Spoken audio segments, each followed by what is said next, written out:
Well, hello. How are we doing today? I want to show you something. I'll show you the mask that I'm wearing today at the library to keep the people around me safe. Look at that. See what it says? I love my library. Woo! And it makes it go all the way up to my eyes, and I look like a ninja, and that's super cool. I'm like a library ninja. So I wonder if you guys have started to choose your masks for the first day of school. Some of you are going to need to wear masks, aren't you? They're kind of fun. You can choose. I saw a kid with a big open mouth. There's lots of fun ones. So I hope you find a fun mask for your first day. Are you ready for the Land of Stories? Chapter 16, Through the Mines. The twins didn't speak for the rest of the trip into the dwarf forest. They couldn't. There was too much to say and not enough words to express what they were feeling. The driver dropped them off a mile or so away from the mines, and the twins walked in silence the rest of the way. They weren't even alarmed or threatened by the forest around them. Their minds were so full, there was no room to become nervous or timid by the thick and chilling trees around them. The mines are just past this hill, Alex said, looking at the map. At least now they were speaking, just not about the subject they needed to address. The twins reached the top of the hill, and on the other side, below, were several tunnels leading into the side of a mountain. And they were much different from the tunnels they had seen in the troll and goblin territory. They were perfectly rounded and sturdy. Dozens of dwarfs were working in them, transporting wagons of jewels and rocks from one tunnel into the next. A loud bell rang from somewhere inside the mines, and a dozen more dwarfs emerged, carrying their lanterns and picks with them. It was the end of the day, and they headed home in a single file lines to different parts of the forest. The twins waited on the hill for a few moments before going into the mines, making sure no one was listening behind. Okay, so I want to know what picture you have in your mind right now. When I was reading it, the thing that was in my head was seeing all the dwarfs in Snow White who are like walking with their pickaxes, singing hi ho, it's off to work we go. So that's what I was thinking about. I wonder what you were thinking about. The mines were huge. The shovels were lined up against the walls, and the floor was covered with tracks for the dwarfs' mining carts, and stretched into the mountain for miles. The twins kept walking and walking with their lanterns raised high above them, being on careful lookout for anything that might resemble a glass coffin. Are we going to talk about this? Alex asked her brother as they searched. Talk about the mines, he asked. No, you know what I mean, Alex said. I don't want to talk about anything but finding the coffin, Connor said. Connor, ignoring the situation isn't going to help anything, Alex said. Ignoring what situation? He said, not looking her in the eye. We saw the curvy tree. It was just another story Dad heard and told us when we were younger. Don't make this a bigger deal than it is. That's not what this is, and you know it, Alex said, raising her voice. Alex, stop, Connor said. Stop denying it, she said. Alex, don't. You've known since the minute we got here. You felt it too, Alex said. I know you did. You may be able to lie to yourself, but you can't lie to me. I'm not lying. You're making things up in your head that you want to be true, Connor said, trying to hide the tears forming in his eyes. All my life, I felt like I was missing out on something. Like somewhere in the world there was something going on that I was supposed to be a part of. And now we found it. It's this place. Part of us belongs here, she said with tears streaming down her face. You can't prove it, Connor said. Connor, face it, Alex yelled. Dad is from here. He's from the Land of Stories.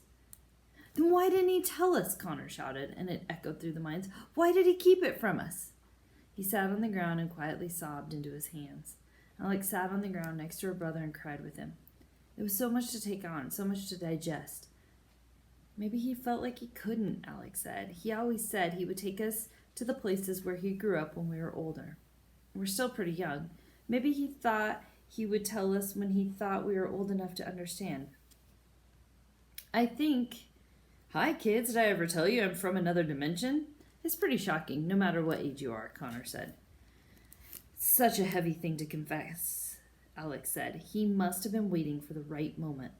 Unfortunately, the right moment didn't come until it was too late. So does that mean Grandma's from here too? Connor asked. I'm guessing so, Alex said. Then how did they get into our world? There must be more than one way besides the wishing spell, Connor said. There must be, Alex said, but the wishing spell is all we've got so far, so we need to keep looking for the glass coffin if we ever want to see Mom again. The twins dried their tears and continued their search into the mines. You don't think Mom is from here too, do you? Connor asked. I doubt it, Alex said. She has a photo album of her childhood. Dad only had stories. Do you think she knows? Connor asked.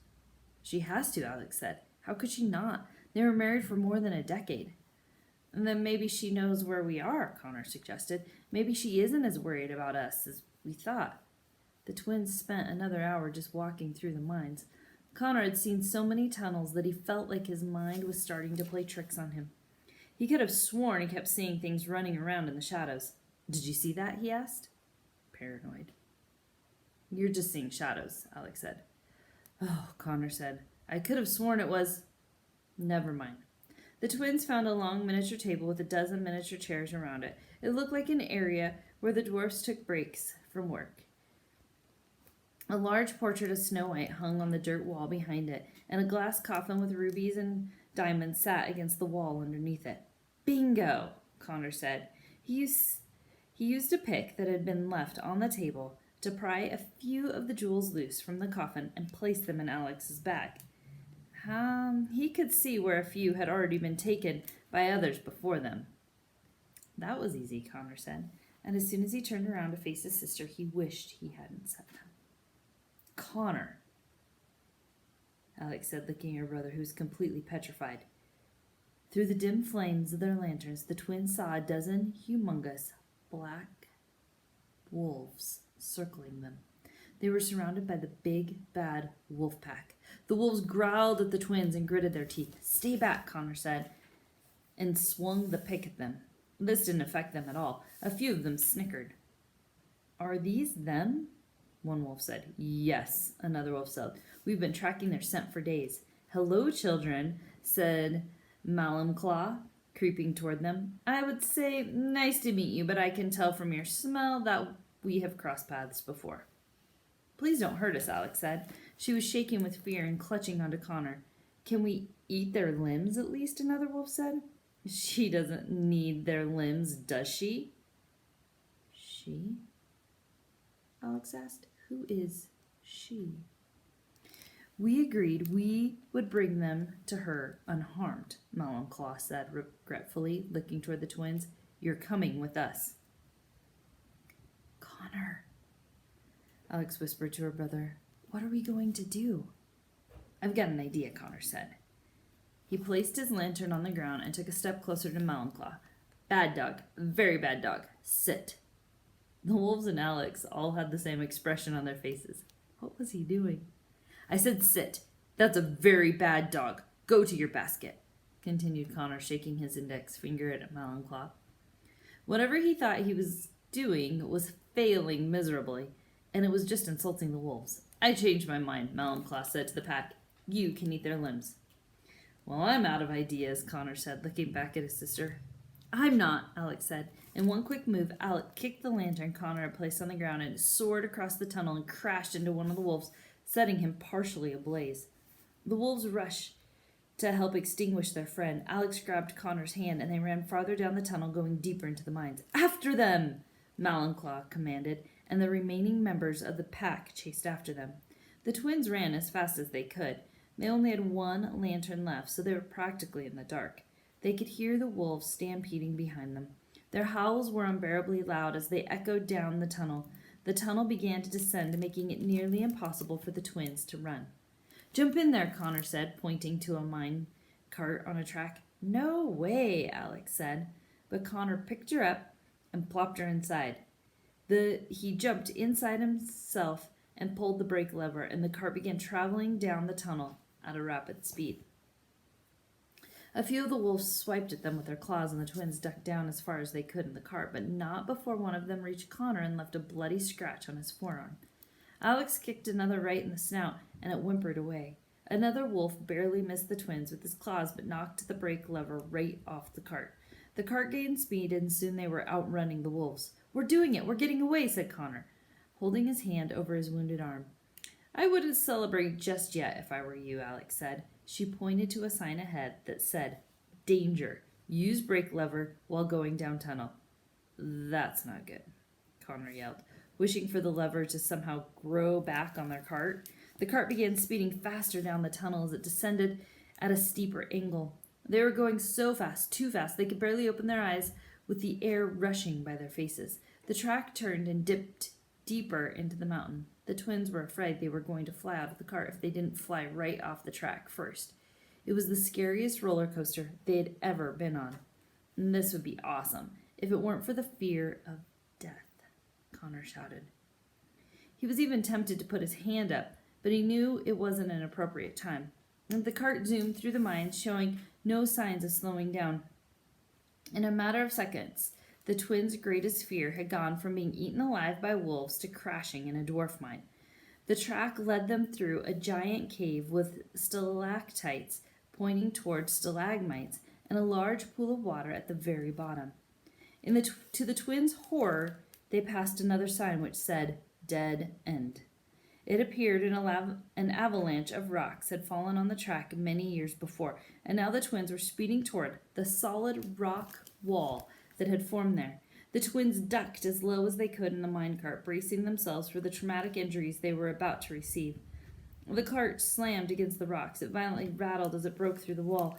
A few rocks fell into the cart and onto the twins. Alex screamed, and Connor covered his head as much as possible with his arms. Just when they thought they were surely about to die, the cart slowly came to a stop. The twins peeked around from inside the cart.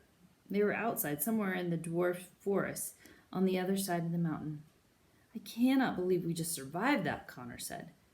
They were pretty banged up, but they climbed out of the cart, not seriously injured for the most part. They didn't waste a minute questioning their luck. The twins ran from the cart into the trees. We've got to get out of here, Alex said. It won't be long before the wolves find us again. Who are they talking about? Who are they going to bring us to? Connor asked. I'm afraid to even say it. Ah! Alex screamed. They hadn't been in the forest for even a minute when they both felt brutal blows to the back of their heads. They fell to the ground, slowly losing consciousness.